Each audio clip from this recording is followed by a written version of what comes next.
खबर कानपुर से है, जहां पर पनकी थाने में तैनात थानेदार पर गंभीर आरोप लगाए गए हैं। बताया जा रहा है कि बीते 4 माह पूर्व एक घटना को लेकर ब्राह्मण समाज में रोष लगातार बढ़ता जा रहा है। आरोप है कि बीती 25 अप्रैल को शताब्दी नगर रतनपुर कॉलोनी निवासी सत्यम त्रिवेदी पुत्र कृष्ण कुमार त्रिवेदी को थाने में बुलाकर थानेदार ने जाति सूचक टिप्पणियां की और उनके साथ अमानवीय व्यवहार किया। पीड़ित पक्ष का कहना है कि थाने में कुर्मी समाज से जुड़े व्यक्ति के नीचे बिठाकर सत्यम त्रिवेदी को जूते से कई बार चेहरे पर प्रहार किया गया तथा ब्राह्मण समाज को अपमानजनक शब्दों से संबोधित किया गया।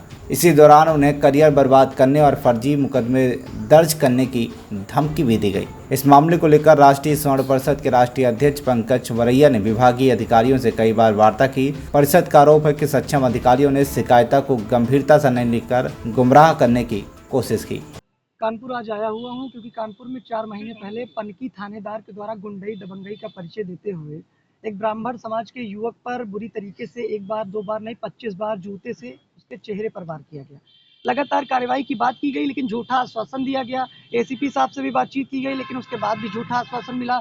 हमने पूरी तरह से कोऑपरेट करने की कोशिश की लेकिन जब लगा कि मामला अब नहीं बनेगा तो आज मैं आया हूँ। मैंने साफ तौर पर बातचीत की और साफ तौर पर ये अल्टीमेटम भी दे दिया है कि यदि कार्रवाई नहीं होती है तो बड़े पैमाने पर डिप्टी सीएम कार्यालय का घेराव किया जाएगा, ब्रजेश पाठक का घेराव किया जाएगा, क्योंकि आज वो सवर्णों के बड़े नेता हैं। ब्राह्मण समाज की जिम्मेदारी उनके कंधों पर है, लेकिन उसके बाद समाज का एक शख्स, समाज का एक व्यक्ति इस तरीके से लगातार 4 महीने से न्याय मांग रहा है और उसे न्याय देने का कार्य नहीं हो रहा है, बल्कि पुलिस के द्वारा लगातार कानपुर पुलिस प्रशासन, चूंकि इनके द्वारा एक शिकायती पत्र दिया गया था और उसके बाद इनके ऊपर आरोप लगाए गए थे जिस संबंध में इन्हें थाने बुलाया गया था और उसके बाद इन्हें लगातार पनकी 112 मैंने ये सूचना की थी। इन्हीं के द्वारा 112 को सूचना की गई और उसके बाद इन्हीं को पीटा गया।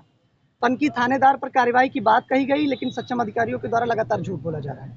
आज अधिकारियों से बात की है, क्या कुछ आश्वासन मिला है? देखिए, भाई साहब ने बताया है कि हम कार्रवाई करेंगे, लेकिन फिलहाल जो भी चीजें हैं क्योंकि कई बार ऐसा आश्वासन दिया जा चुका है कानपुर पुलिस प्रशासन के द्वारा, तो उन्होंने अपनी बात रखी है, मैंने अपनी बात कही है, लेकिन मैं साफ तौर पर ये कहना चाहूँगा कि अगर इस मामले में कार्रवाई नहीं होती है तो बड़े पैमाने पर जो ब्राह्मण समाज के तमाम नेता हैं उन्हें भी जवाब देना पड़ेगा। डिप्टी सीएम कार्यालय का घेराव राष्ट्रीय स्वर्ण परिषद राष्ट्रीय अध्यक्ष पंकज वरैया के नेतृत्व में बड़े पैमाने पर हजारों कार्यकर्ताओं के साथ लखनऊ में किए। क्या कुछ कहा था? मारा था, पीटा था, क्या लोग थे? उस वक्त कहा था कि तुम ब्राह्मण हो, मैं तुम्हारा करियर खराब कर दूंगा, ब्राह्मण होना गुनाह है, और ये मैंने लगातार कहा, ये मैं बार बार कह रहा हूँ। कौशाम्बी कांड आपने देखा, कौशाम्बी में मैंने यही कहा।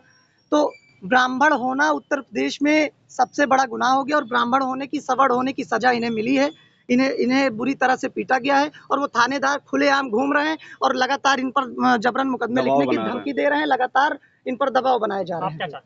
हम यही चाहते हैं कि इस मामले में तत्काल कार्रवाई हो और अगर थानेदार पर कार्रवाई नहीं होती है तो बड़े पैमाने का आंदोलन कानपुर जनपद में भी होगा और डिप्टी सीएम ब्रजेश पाठक के कार्यालय का घेराव भी बड़े पैमाने पर किया जाएगा, जिसका पूरा जिम्मा कानपुर पुलिस प्रशासन का होगा। सामने मानवीय सिंह इंस्पेक्टर ने थाना पनकी के थाना अध्यक्ष हैं, उन्होंने अपनी कुर्सी के नीचे बैठाल के हमको जूता उतारा और 20-25 जूता चेहरे पे मारे, जो कि दाग आज भी मेरा ये बना है, देखिए।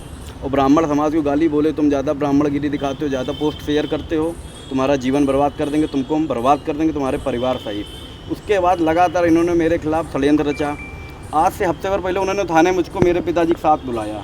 उन्होंने बोला कि हम पश्चाताप कर सकते हैं। अच्छा सर, ये बताइए कि कोई जूते से मार खाने के बाद पश्चाताप कर लेगा?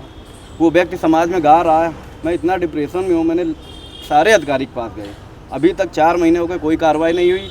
और आगे अगर ऐसा होगा तो मैं आत्मदाह कर लूँगा मुख्यमंत्री ऑफिस के बाहर जाकर। इसके जिम्मेदार कानपुर पुलिस और पनकी थाना अध्यक्ष मानवीय सिंह। कुछ आरोप भी लगे थे आपके? क्या? हाँ, आरोप भी लगे थे।